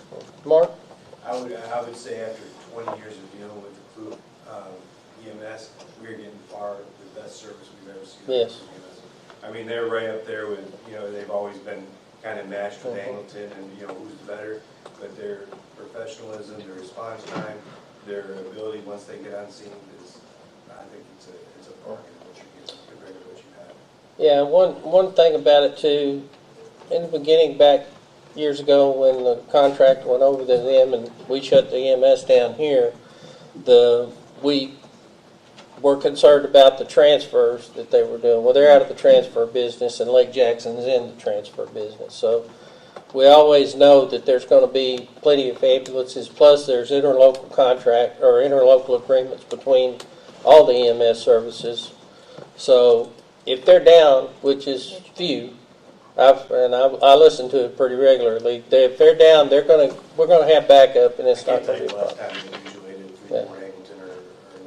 It was one time this month that I've heard so far with sending Lake Jackson over here, and they almost went ahead and decided to take the call over since they were coming out of the hospital anyway, but they had to rehab their ambulance. So for billing purposes, if you look at 2020 actual cost of delivery was $139, I believe. 139,621. We paid 93,000. Right. 2021 cost of delivery is 148.71. We paid 119. And I think anybody we have interlocal agreements with or contracts that are under renewal or review this year, we've got animal control coming up. We've got a couple others coming up this year. You're going to see CPI increases because they historically have not done them. And this year it hit several cities' pocketbooks, so they immediately said, "Whoa, let's check and make sure we're not losing out," and they were losing out. So, and again, the way Clute bills us, you are paying for the service. It's as fair as it can be. So, And we can't afford to run our own. So. No. Not paid, and well, it's even getting more expensive with volunteers, but you can't get the volunteers nowadays like you used to. I make a motion to authorize the city manager to execute a contractual agreement with the city of Clute for emergency medical services. Okay, I have a motion made by Councilmember Brown. Do I have a second? I'll second. I have a second by Councilmember Melissa Strong. Councilmember Strong, how do you vote, ma'am? Aye. Councilmember Yarborough, how do you vote, sir? Aye. Councilmember Escalante, how do you vote, sir? Aye. Councilmember Brown, how do you vote, sir? Yes. Okay, let the record reflect that. Motion carries unanimously with the members that are in attendance. Okay. Next item. And I agree with Mark. Clute's been a very good partner with us. Okay, discuss and consider ordinance number 21-484, amending Chapter 20, Traffic and Vehicles of the City of Richwood's Code of Ordinances to change times regarding one-way traffic flow on Audubon Woods Drive. Oh, it's Cliff again. I think essentially what this is doing, we realized that the ordinance did not marry up with the times, the one-way times that we had within the school zone. If we were to match that ordinance, I think we would have had one-way starting at about 6 a.m. 6 a.m. 6 a.m. and something I like think running to about 5. So we noticed this issue and we need to correct the ordinance to mirror what the one-way times actually are. It had originally changed because the school district added 30 minutes to their school day last year because of the loss in time. So we amended it, and now they've gone back to the previous. They're gonna have to change your ordinance. So, and it was a long time. So I had a teacher reach out to me, and she talked to the principal and a bunch of other teachers and staff and kind of gathered information on what time they would recommend if they could have any say in it. Since school starts at 8:05, they said 45 minutes before, so 7:20 might be better if it's possible, because staff is still trying to get into the school during those times. And so when they do, they have to go all the way around, turn around and come all the way back up just to get in. And if since the school doesn't open until 7:30 for any students to come, if there's any way to do it 45 minutes instead of an hour. So was there any benefit to doing an hour versus 45 minutes? That was kind of the question they had for me. I think that 7:20. Yeah, 7:20 would be the time to make it. Currently it's 7:15 to 8:15. Right. So, Well, but if the you new change one, it's it, gonna go to 7:05. yeah, if you change it now, it'll be 7:05, and most of the teachers don't get, they're supposed to be there around 7:15, so if you do it that much earlier, it means everybody's gonna have to turn around, not just the ones who are getting there a little bit late. It'll be everybody who has to do the Because most of turnaround. those teachers have kids, and they're trying to get their kids where they gotta be, and they're right there on time. Mm-hmm. That doesn't Yeah, always well, work out. And, So I just didn't know if there was a reason it needed to be an hour, or if 45 minutes was sufficient, or no. well, I think we kind of lined it up where we see people start lining up in the mornings to drop kids off. We see it as early as that, and once that begins, and it makes that round around Audubon Woods Drive on North Mahan, you start getting into a real problem. You have San Salvador, Burkett, Moore, Stewart, Success, all exiting out onto that street coming the same way. And if it's not one way, you have traffic going the other way, and it creates an issue. So I think it was more lined up with the way of the times that the cars were starting to line up to try to prevent. Would it impact Cliff severely if we made it 45 minutes before? I can't say. I don't think so. Well, it's been posted at 7:15 up to now. Yeah. You know, and that's, hasn't seemed to be a huge problem. That's what they said. Hasn't Yeah, seemed to be a huge problem. If So we're talking about 5 minutes. if I you don't even want to see keep that. it at 7:15, but they were that was the recommendation they had, was that was a little bit earlier, and it made it more difficult for teachers and staff Okay. to get to school without having to do the turnaround. Okay. And it's really whatever. I don't know if you guys anyone else decide has, on, does anyone else or have drop off opinions at on. Polk and have, do they see? I avoid that area. Yeah. Actually, since I've retired, I've been thinking about going down there and messing around with the I mean, people. whenever I've driven by Yeah, you there think? at 7:10, 7:15, there's not really a whole lot of traffic going through there. I Yeah. agree with Cliff, it becomes a bottleneck early. Yeah.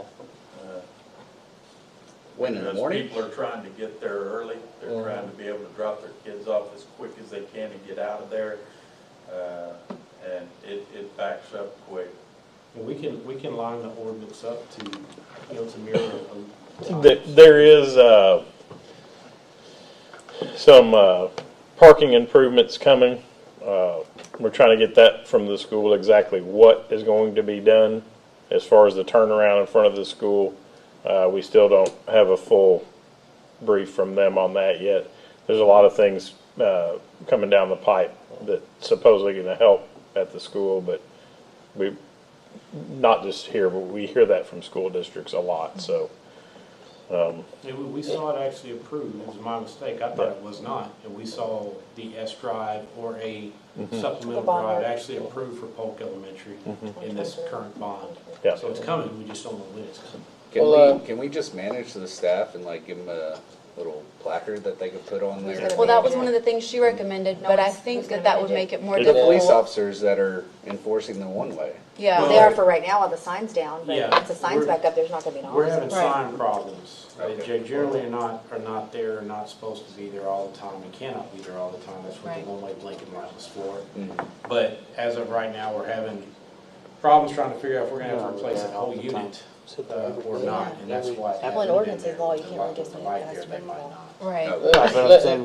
Yeah, I was just thinking if Sit the there all the police time. officer was there and they saw the placard, they just let them go. Then you're turning cars, But, yeah, you're Like turning one-way cars traffic into a one. head-on Yeah. that you're gonna own. And we thought that the only other way to combat that is not very effective. You would have to back your one-way up, Even where your further. indicator was north of the faculty parking lot, and then you have people doing that and then accessing the faculty parking lot to turn out and around and cause it.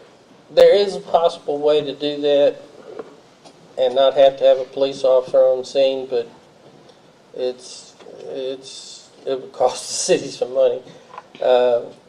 Just get a traffic guard, kind of like a school crossing guard, and put there and have them turn the cars around there at the PK Forest building.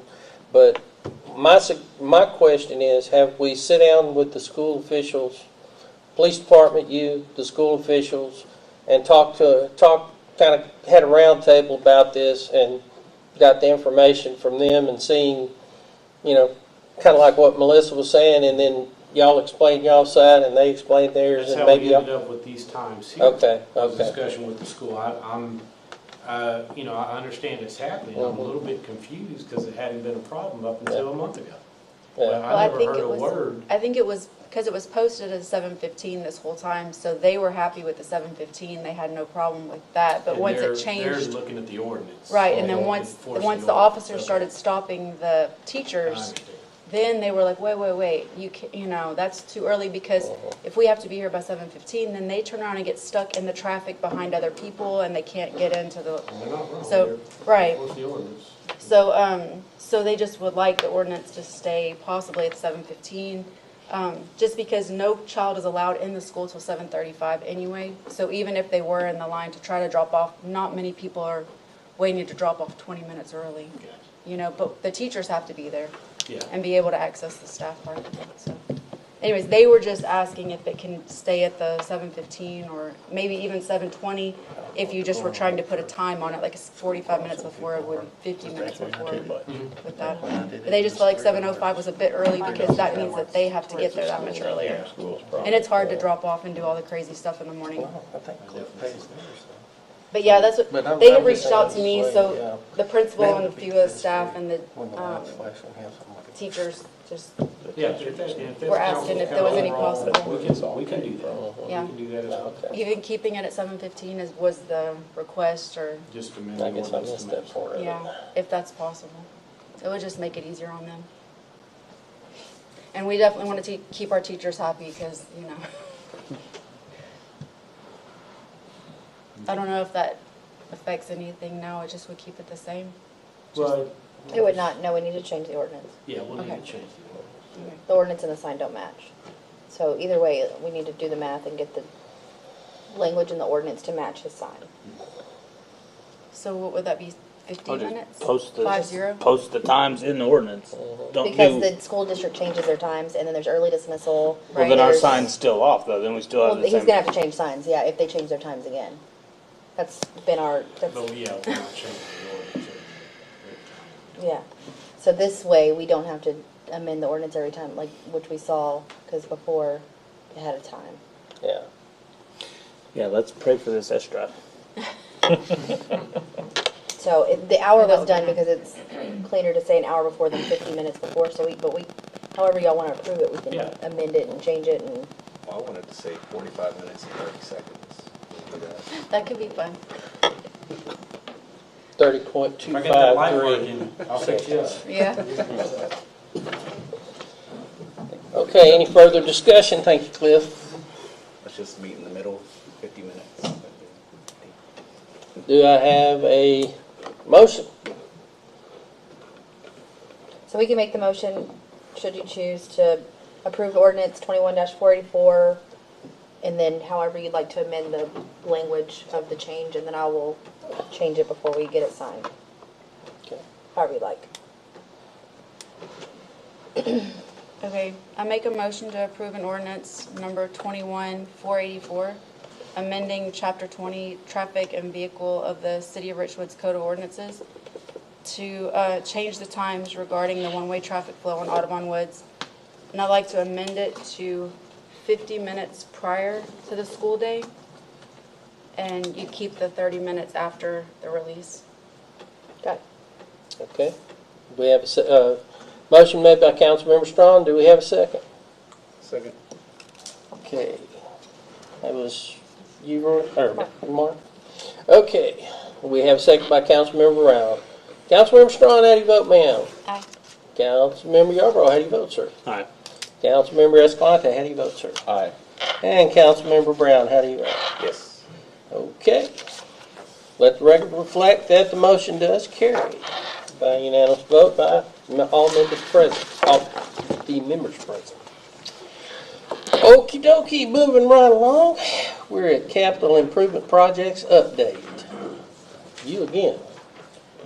Okay, so the streets projects, of course, we're trying to keep you up to speed on that, weekly updates, but Matula anticipate full completion of Moore sometime around mid-January. That's driveways, concrete curing time, so on and so forth. Substantial completion of the entire project is expected right now to be around mid-February. The only things that are left are the completion of Moore, the reconstruction of Oyster Creek Drive between Oyster Creek Court and Moore, and Cypress Court, and the correction on Cypress Street. So that's all we have left, and it's going to go in pretty quick succession once Moore is done. On sidewalks, the final walkthrough had been done a few weeks ago of the Oyster Creek Drive South the Opon sidewalk. We have processed the final payment to Sorrel. There was a reduction in scope. I don't know if anybody recalled, I believe I put it in the report. The riprap around the bridge, the pedestrian bridge, was omitted, as well as the resetting of one of the 3 culverts over there. We're going to include that on the drainage project. It started not making a whole lot of sense to put riprap and erosion protection in that area when you're going to come through and dig it out anyway. So we couldn't really do it in a real effective manner. So we just prolonged that to the drainage project. With the completion of the Moore Street, the sidewalks that will now connect Audubon Woods 2 and Creek Bend to the new sidewalks on Oyster Creek Drive. Our next step will be to move that north to where South Opon goes into Creek Bend and connect it there as well, and then keep moving towards basically the school. Because we get as much done as we can in the future. Let's see, drainage, of course, not much. We're eager to get started. We're concerned. One of the biggest questions we have about the drainage project is the water in the ditches. One of the questions that came from Mike Murphy is, were we aware of any springs or anything of the sort that would keep these ditches surcharged like they are? Of course, we are not, but in Richwood, in certain areas, you don't get down very deep before you start hitting groundwater. The dewatering is a concern, and the process of getting it done before the spring rains hit are a concern. We're eager to get started and get moving as fast as possible on that. Water well's complete. They still got to do the sealing block around the base of the well. Should be coming pretty quick. The area was kind of a mess due to the rain. We've went ahead and approved payment for mobilization for Preferred Industrial. They should be getting started within the next week or two. We have a construction progress meeting probably next week, but we haven't seen a contractor as of yet. I think they're working on mobilization, a little bit of money, and start moving material in. The CDBG contracts for the water line replacement on Walnut and Cedar have been sent out to Skull Hill for signature.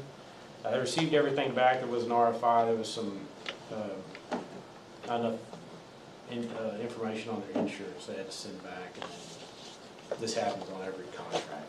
There's always something missing. Once we get them, we'll get them signed and get them sent back, and then we'll be going hopefully in a few weeks. The water line replacement.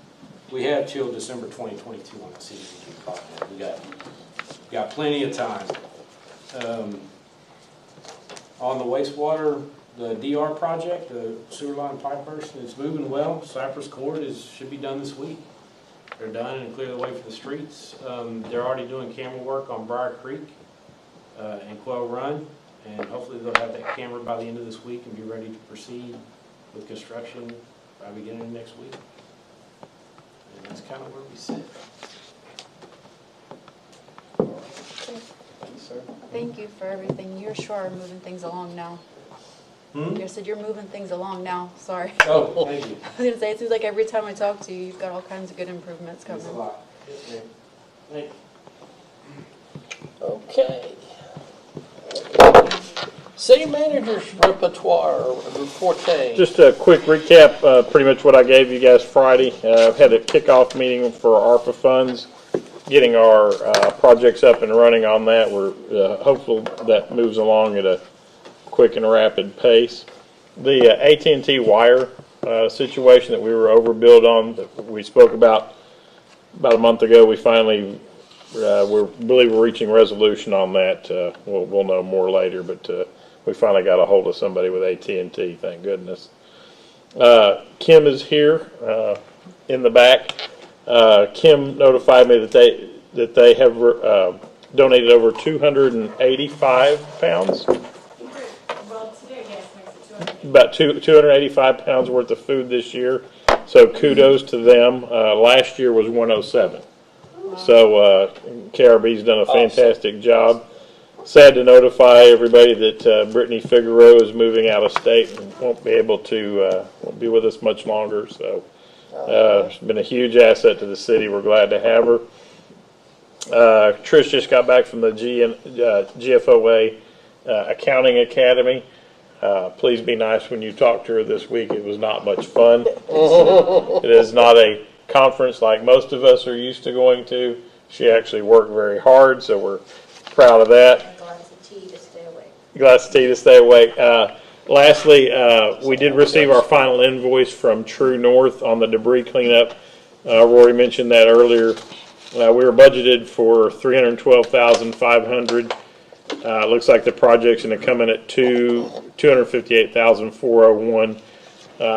Caveat on that is the $42,000 estimate that we have from the county on tub grinding is just that. It's an estimate, but we think we're in the ballpark, so we're significantly under budget on that. So that's all I've got. Okay. Council member comments and reports. Anyone?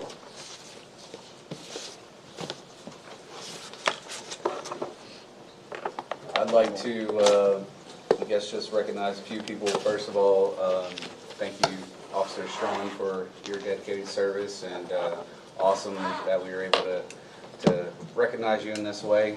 I know that you deserve more than that for the things that you do, so thank you for that. Also, I'd like to recognize KRB, and awesome job. That is substantial improvement on the amount of food that we're able to give to people that need it. So awesome, great job. Also, there was an event this weekend with the Texas Angels in collaboration with the Brazoria County Dream Center.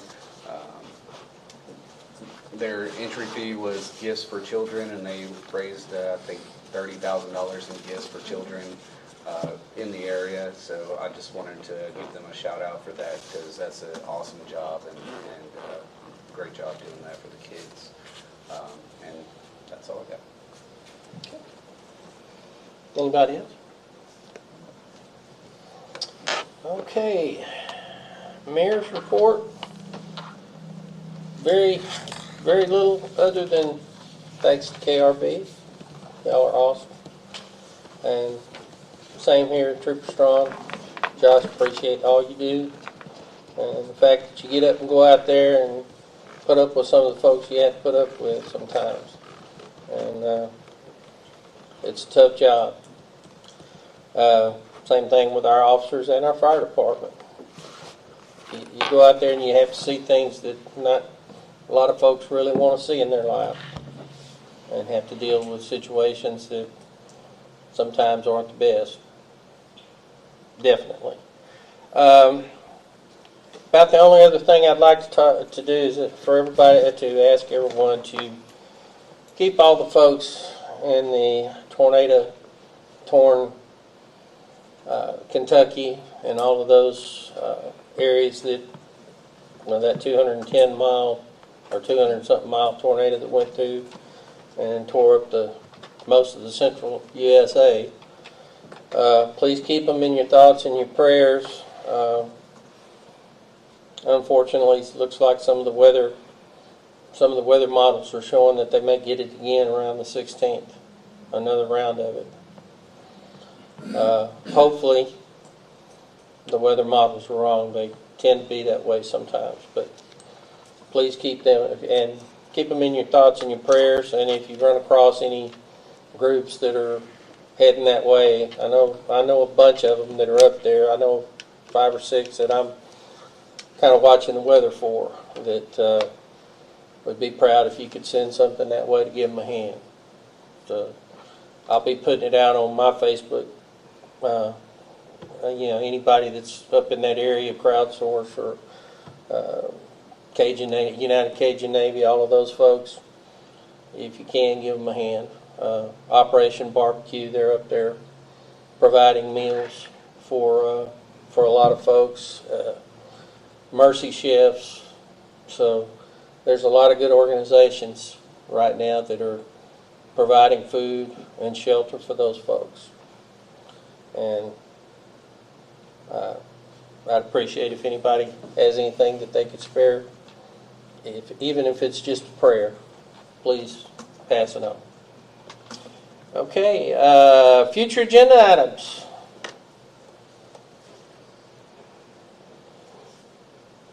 Well, we got Christmas coming out. And then after that, it's the next month. That's the new year. Okay, so if there's no future agenda items, then I guess the next most important thing at 7:56 p.m. is we are adjourned. Hey, Kirsten, you and I both.